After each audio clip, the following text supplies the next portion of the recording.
बिस्मिल्लाहिर्रहमानिर्रहीम। अस्सलाम वालेकुम बच्चों। तो कैसे हैं आप सब? उम्मीद करता हूं कि आप लोग सब खैर खैरियत से होंगे। अच्छा, तो आज जो हमने टॉपिक पढ़ना है वो है this, that, these and those, कि हम इन चारों चीज़ों का सेंटेंस में कहाँ इस्तेमाल करते हैं, इनका यूज़ क्या है। वैसे तो हम ये पढ़कर आ चुके हैं 1 क्लास में और हमने इनका डिफरेंस भी पढ़ लिया कि इनका आपस में डिफरेंस क्या होता है।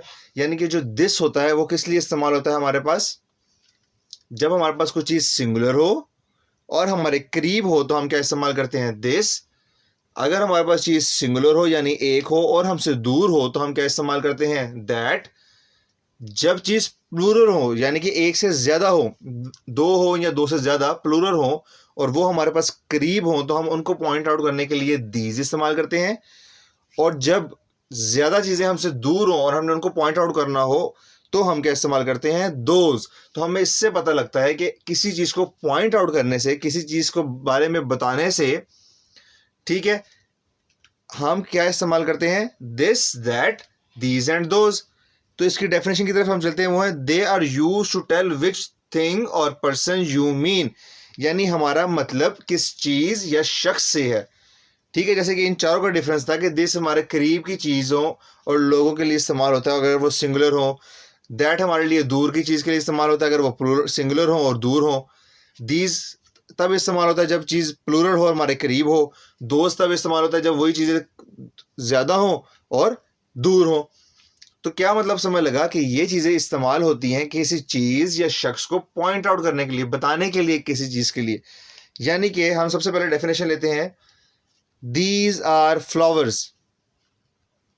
ठीक है, दीज आर फ्लावर्स। तो हम इधर किस चीज़ को पॉइंट आउट कर रहे हैं, फ्लावर्स को। और अगर हमने उसके साथ दीज लगा दिया तो इसका मतलब ये हुआ कि ये हमारे करीब हैं। यानी कि हम क्या कहेंगे, अगर हमने कहना हो ये फूल हैं यानी हमारे नज़दीक फूल पड़े हैं तो हम क्या कहेंगे, ये फूल हैं। और हमने अगर उसको इंग्लिश में करना है तो हम क्या कहेंगे, दीज आर फ्लावर्स।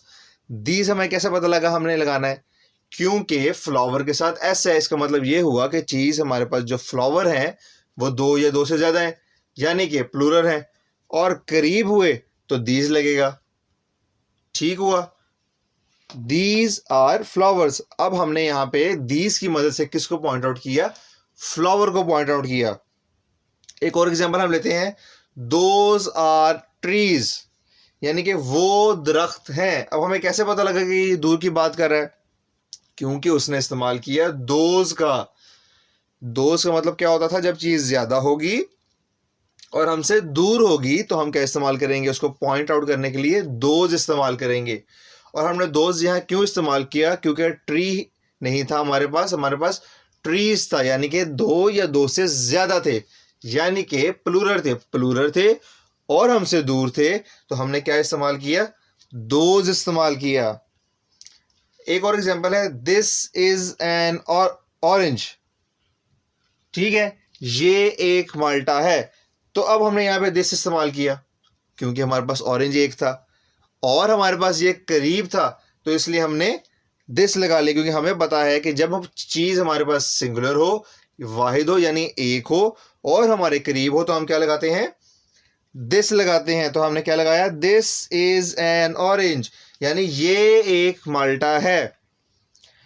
एक और हम एग्जांपल देखते हैं इसकी, दैट की, दैट इज एन एप्पल। ठीक है, इसका मतलब ये कि वो एक सेब है। कैसे, दैट हमने क्यों इस्तेमाल किया, क्योंकि चीज़ हमारे पास सिंगुलर थी। और दैट इस्तेमाल करने का दूसरा मकसद ये था कि चीज़ हमसे दूर थी, यानी कि एप्पल हमसे दूर था। तो हमने क्या कह दिया, that is an apple. Hopes हो कि आपको समझ आ गया कि दैट, दिस, दीज, दोज में क्या फ़र्क है, ये क्यों यूज़ होते हैं। ठीक है, चीज़ को पॉइंट आउट करने के लिए, ठीक है, कि हम क्या चीज़ बयान करना चाह रहे हैं, उसके लिए हम ये चार चीज़ें इस्तेमाल करते हैं। एक हम इसकी एग्जांपल और देखते हैं, हम कहते हैं दैट इज़ माई स्कूल। अगर हमने किसी को कहना है कि वो मेरा स्कूल है तो हम क्या कहेंगे, दैट इज़ माई स्कूल। क्योंकि स्कूल हमारे पास दूर है और एक है तो हम क्या लगाएंगे वहाँ पे, दैट लगाएंगे। तो क्या कहेंगे हम, दैट इज़ माई स्कूल। तो होप्स हो कि आपको समझ आ गया कि दिस कहाँ इस्तेमाल करते हैं, दैट कहाँ इस्तेमाल करते हैं, दीज कहाँ इस्तेमाल करते हैं और दोज कहाँ इस्तेमाल करते हैं, तो हम इसका छोटा सा दोबारा रिवाइज करते हैं कि दिस कहाँ पे इस्तेमाल होता है कि जब चीज़ हमारे पास सिंगुलर है यानी कि एक है और हमारे करीब पड़ी हुई है तो हम क्या कहेंगे, दिस। ठीक है, जब चीज़ हमारे पास एक है, सिंगुलर है और हमसे दूर पड़ी हुई है तो हम क्या इस्तेमाल करेंगे, दैट। और जब चीज़ें हमारे पास प्लूरल हैं यानी कि ज़्यादा हैं, दो या दो से ज़्यादा हैं और हमारे करीब हैं तो हम क्या इस्तेमाल करेंगे, दीज। और जब चीज़ प्लूरल है और दूर पड़ी हुई है हमसे तो हम क्या इस्तेमाल करेंगे, दोज इस्तेमाल करेंगे। होप्स हो कि आपको क्लियर हो गया होगा आज का टॉपिक। फिर भी कुछ नहीं समझ आया अपने टीचर से पूछ लें, अपने पेरेंट्स से पूछ लें। फिर भी कुछ समझ नहीं आता तो मेरे कमेंट सेक्शन में पूछें, मेरी वीडियो के नीचे कमेंट करें, पूछें कि सर इसका क्या मतलब है, इसका क्या मकसद है। ठीक है, अपना और अपने इर्द गिर्द लोगों का ख्याल रखें, खुश रहें, खुश रखें। अल्लाह हाफिज़।